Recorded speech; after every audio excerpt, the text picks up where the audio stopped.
मेरा नाम भानु प्रताप सिंह है और मैं ऑलरेडी सर्विस में हूँ। पहले मेरा 2 बार सिविल सेवा परीक्षा में चयन हो चुका है और इस बार तीसरी बार हुआ है 372 रैंक पर। ट्रैवल मैनेजमेंट इसका एक इम्पोर्टेंट फैक्टर है। अगर इस परीक्षा में आपको अंतिम रूप से सफल होना है और अच्छे रैंक पर सफल होना है तो आपको अपने समय का निर्धारण ठीक ढंग से करना 15 से 16 घंटा तो एक कॉमन ह्यूमन बीइंग पे पढ़ना पॉसिबल है नहीं और मनुष्य के मस्तिष्क की कुछ सीमाएं होती हैं, उसके दायरे में रहते हुए ही पढ़ाई करनी चाहिए।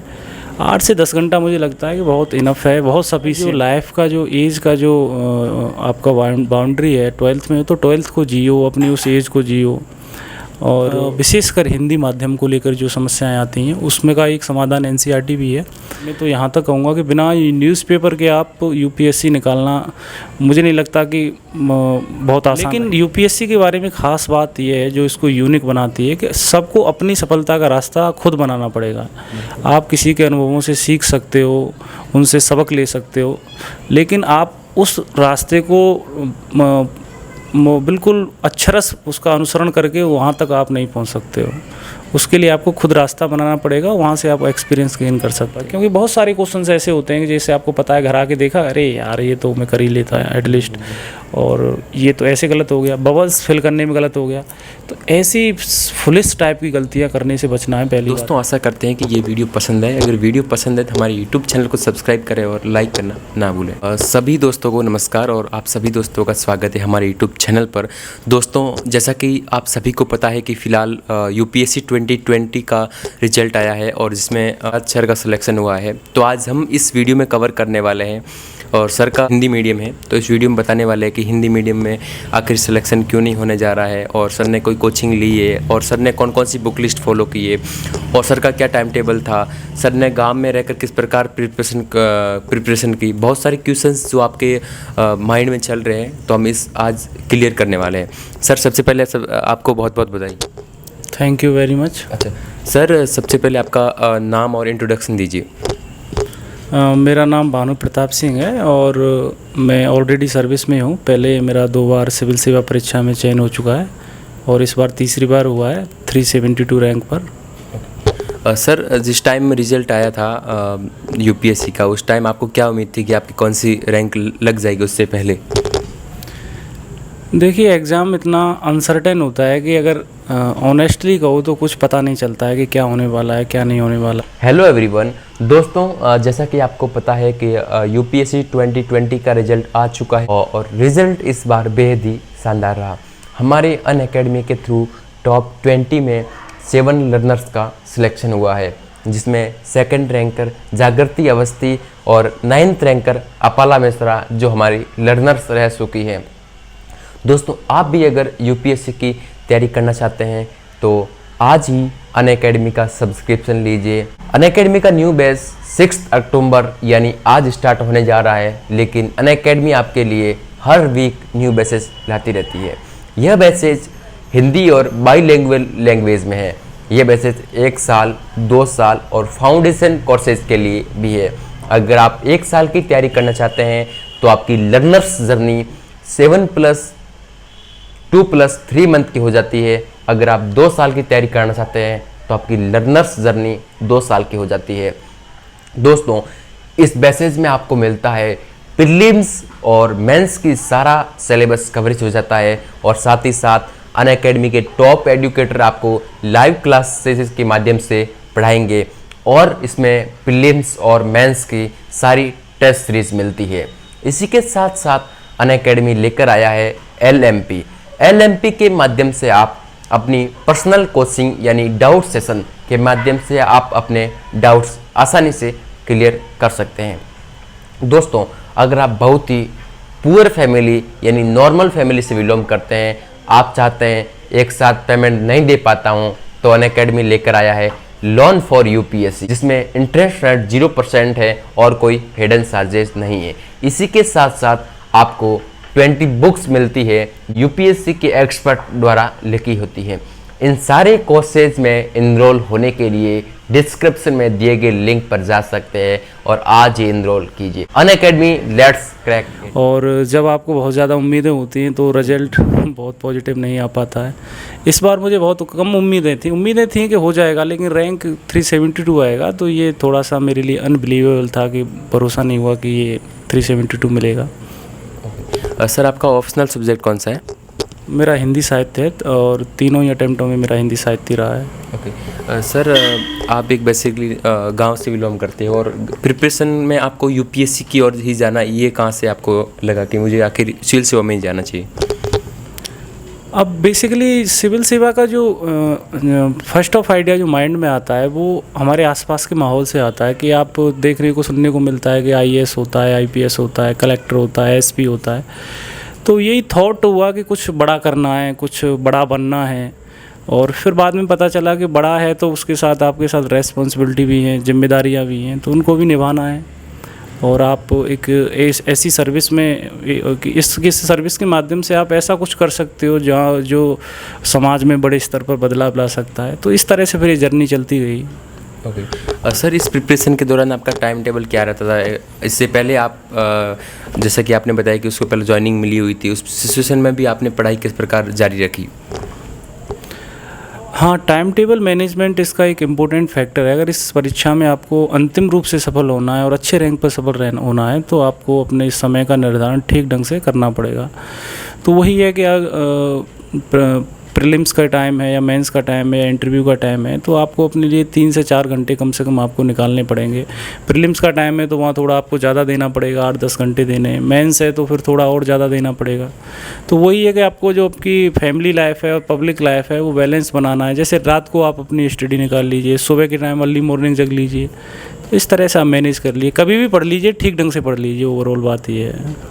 नहीं सर, कहा जाता है कि यूपीएससी की जर्नी में 14 से 15 घंटे पढ़ना चाहिए, क्या ये ज़रूरी है?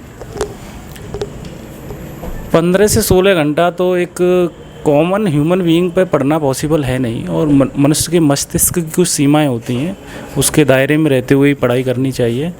8 से 10 घंटा मुझे लगता है कि बहुत इनफ है, बहुत सफिशिएंट है। ठीक ढंग से आप पढ़ते हो, अपना कोई हॉबी है, उसके अलावा अगर समय बचता है तो उसको आप कैरी ऑन करिए। सर, बहुत सारे स्टूडेंट जो अभी 12th में है और 12th के जस्ट बाद में अभी प्रिपरेशन यूपीएससी की ओर करना चाहते हैं, तो सर उसके लिए उनके लिए क्या सजेशन देना चाहेंगे आप? मेरा पहला सजेशन यही है कि अपना जो लाइफ का जो एज का जो आपका बाउंड्री है 12th में, तो 12th को जियो, अपनी उस एज को जियो। और यूपीएससी आपका हो ही जाएगा आप जब ठीक ढंग से स्टार्ट कर दोगे। तो ग्रेजुएशन का टाइम मुझे लगता है दैट इज़ सफिशिएंट। और 12th का टाइम थोड़ा सा लगता है कि मुझे बहुत ज़्यादा जल्दी आप कर रहे हो, अपने बचपन के साथ छेड़खानी कर रहे हो। और ग्रेजुएशन सोचना शुरू कर दो, ग्रेजुएशन के बाद भी टाइम रहता है। Graduation I think that is the right point and right time. Beginner UPSC aspirant को कहीं ना कहीं लगता है कि आखिर मुझे शुरुआत कहाँ से करनी चाहिए। जहाँ जिसको भी पूछो बोलता था ये एनसीईआरटी पढ़ो, आपकी 6 to 12 एनसीईआरटी स्टार्ट कर दीजिए, वो कर दीजिए। तो शुरुआत कहाँ से करनी चाहिए सर? शुरुआत के लिए वो ज़्यादातर टॉपर्स, ज़्यादा सेलेक्टेड लोग यही बोलते हैं कि आप एनसीईआरटी से शुरुआत कर सकते हो। मुझे भी लगता है कि वहाँ कोई दिक्कत नहीं है। एनसीईआरटी क्या है कि आपकी जो विशेषकर हिंदी माध्यम को लेकर जो समस्याएं आती हैं उसमें का एक समाधान एनसीईआरटी भी है। तो पहला ये कि वो आपकी अवधारणात्मक जो समझ होती है, कंसेप्ट बेस्ड नॉलेज होती है, उसको सुधारती है। दूसरा आपका इंटरडिसिप्लिनरी अप्रोच, उसको भी आपका वो बहुत अच्छा कर देती है। तीसरा आपका जो एनालिसिंग पावर है वो अच्छा आपको एनसीईआरटी से होती है। और वही यूपीएससी की डिमांड है मुझे लगता है। सर, एनसीईआरटी तो बहुत सारी एनसीईआरटी है, लेकिन सिलेक्टिव एनसीईआरटी कौन कौन सी पढ़नी चाहिए? अब ये डिपेंड करता है कैंडिडेट टू कैंडिडेट्स। अगर किसी कैंडिडेट्स का कुछ सब्जेक्ट ठीक है, कहीं उसकी अंडरस्टैंडिंग बेटर है, तो वो जहाँ बेटर अंडरस्टैंडिंग नहीं है तो उनको वो पढ़ सकता है। जैसे अगर किसी को लगता है कि मैं ज्योग्राफी में अच्छा हूँ और मैंने ठीक ढंग से ज्योग्राफी को मैनेज किया हुआ है, तो बाकी का सब्जेक्ट को पढ़ ले। वो रही स्टैंडर्ड के लेवल पर, तो मुझे लगता है 9 to 12 दैट इज़ इनफ। और बहुत ही आपका बेसिक्स आपके कमज़ोर हैं तो 6 to 12 पढ़ लीजिए। ये आपके ऊपर डिपेंड करता है कि आपका लेवल क्या है ओवरऑल। सर, बहुत सारे टॉपर्स बताते हैं कि यूपीएससी की जर्नी में न्यूज़पेपर एक अच्छा हेल्प करता है। तो सर, न्यूज़पेपर को किस प्रकार रीड करना चाहिए? न्यूज़पेपर बहुत ही इम्पोर्टेंट रोल प्ले करता है यूपीएससी की जर्नी में, और मैं तो यहाँ तक कहूँगा कि बिना न्यूज़पेपर के आप यूपीएससी निकालना मुझे नहीं लगता कि बहुत आसान रहेगा। और उसके बहुत सारे फ़ायदे हैं जिनको गिनाया नहीं जा सकता है न्यूज़पेपर के, और कुछ फ़ायदे अदृश्य स्तर पर होते हैं जिनको देखा नहीं जाता है। तो सबसे पहला ये है कि आप कोई एक नेशनल न्यूज़पेपर पढ़िए। हिंदी माध्यम के लिए बात करें तो दैनिक जागरण नेशनल एडिशन है, बहुत अच्छा न्यूज़पेपर है वो, और भी अच्छे न्यूज़पेपर हैं। तो आप उसमें अपना 45 टू लेके 75 मिनट्स तक दे सकते हैं, और कुछ आप कटिंग कर सकते हैं न्यूज़पेपर की जो आपको लगता है कि मेरे मेंस पॉइंट ऑफ व्यू से या प्रीलिम्स पॉइंट ऑफ व्यू से बेटर हो सकती हैं। तो that is enough I think. Okay sir, बहुत सारे टॉपर्स बताते हैं कि कोचिंग आपकी मतलब जो यूपीएससी की प्रिपरेशन में आधी हेल्प कर देता है, कि आधी मेहनत आपको नहीं करनी पड़ेगी। क्या ये सर ऐसा भी होता है कुछ? टॉपर्स का व्यू लेना चाहिए, मुझे लगता है कि सारे लोगों को सुनना चाहिए। मैं सफल हुआ या कोई और सफल हुए, जितने भी लिस्ट में लोग आए, तो वो सारे लोगों का रास्ता सही है, इसमें डाउट नहीं किया जा सकता है। सक्सेस के बहुत सारे रास्ते हो सकते हैं, लेकिन यूपीएससी के बारे में ख़ास बात यह है जो इसको यूनिक बनाती है कि सबको अपनी सफलता का रास्ता खुद बनाना पड़ेगा। आप किसी के अनुभवों से सीख सकते हो, उनसे सबक ले सकते हो, लेकिन आप उस रास्ते को बिल्कुल अक्षरश उसका अनुसरण करके वहाँ तक आप नहीं पहुँच सकते हो। उसके लिए आपको खुद रास्ता बनाना पड़ेगा, वहाँ से आप एक्सपीरियंस गेन कर सकते हो। सर आपने कोई कोचिंग ज्वाइन की है, क्या कहना चाहेंगे इसके बारे में? मैंने जीएस के लिए और ऐसे के लिए तो कुछ नहीं किया, प्रीलिम्स के लेवल पर भी नहीं किया, लेकिन हिंदी साहित्य के लिए ज़रूर मैंने ज्वाइन किया था। दृष्टि से मैंने हिंदी साहित्य की कुछ क्लासेज की थी और उसके नोट्स भी फॉलो किए थे। सर अभी बात करते हैं इंटरव्यूज़ के लिए, कि सर आपने इंटरव्यूज़ की तैयारी किस प्रकार की हो? आपने बहुत सारे मॉक दिए होंगे, उस मॉक में और रियल इंटरव्यू में क्या फ़र्क लगा आपको? हाँ, उसमें बहुत सारा अंतर, बहुत बड़े स्तर पर अंतर आ जाता है, क्योंकि बहुत सारे कोचिंग इंस्टीट्यूट ऐसे हैं कि यूपीएससी की डिमांड से उनका कोई तालमेल नहीं है या तादाद में वो स्थापित नहीं कर पाते हैं। तो कुछ इंस्टीट्यूट अच्छे हैं, जैसा यूपीएससी अपना स्टैंडर्ड रखती है वो उस लेवल पर रखते हैं, तो उसको आप अपने मॉक इंटरव्यू को उस लेवल पे लीजिए कि मैं एक अपना कॉन्फिडेंस सही करने के लिए, या फिर मैं अपना कुछ प्री प्रैक्टिस करने के लिए, या उस माहौल में ढलने के लिए मैं अपना मॉक इंटरव्यू दे रहा हूँ। तो उस स्तर पर आप लीजिए, और बाकी का तो आपको बहुत सारी चीज़ें डिफरेंट मिलेंगी वहाँ, क्योंकि वो आपसे बात करना चाह रहे हैं बोर्ड मेंबर्स, और आपके बारे में जानना चाह रहे हैं कि आप किस तरह के हो, आपका पेशेंस लेवल क्या है, आपका ऑनेस्टी कैसा है।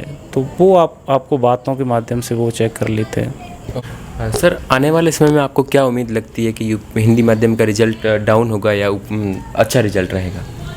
तो ये तो बड़ा मुश्किल प्रश्न है कि आगे क्या स्थिति हो सकती है, क्या नहीं होती है, लेकिन अगर इन माई ओपिनियन पूछा जाए तो मैं यही कहूँगा कि माध्यम के स्तर पर अगर ये समस्याएं चलती रहीं और ऑप्शनल एक ही रहा, आने वाले समय में क्या यूपीएससी करती है वो यूपीएससी जाने उसका, लेकिन मुश्किल राह जरूर रहेगी हिंदी माध्यम के विद्यार्थियों के लिए थोड़ी सी, और आपको थोड़ा सा आउट ऑफ बॉक्स सोचना पड़ेगा, आउट ऑफ बॉक्स मेहनत भी करनी पड़ेगी, तभी हो पाएगा। तो बहुत ज़्यादा मैं इसका सब ऑब्जेक्टिव आंसर नहीं दे पाऊँगा, लेकिन समस्या तो रहेगी, ये चल रही है पिछले कुछ सालों से, आगे भी ये चलेगी समस्या को, इसका कोई सॉल्यूशन होने वाला नहीं है कि सिलेक्शन एक साथ बढ़ जाएंगे। सर हमारे बहुत सारे दोस्त हैं जो अभी 12th की या 12th के बाद में उनके दिमाग में कहीं ना कहीं चलता है कि मुझे इंग्लिश मीडियम में यूपीएससी क्लियर करना है, तो उनके लिए आप क्या सजेशन देना चाहेंगे?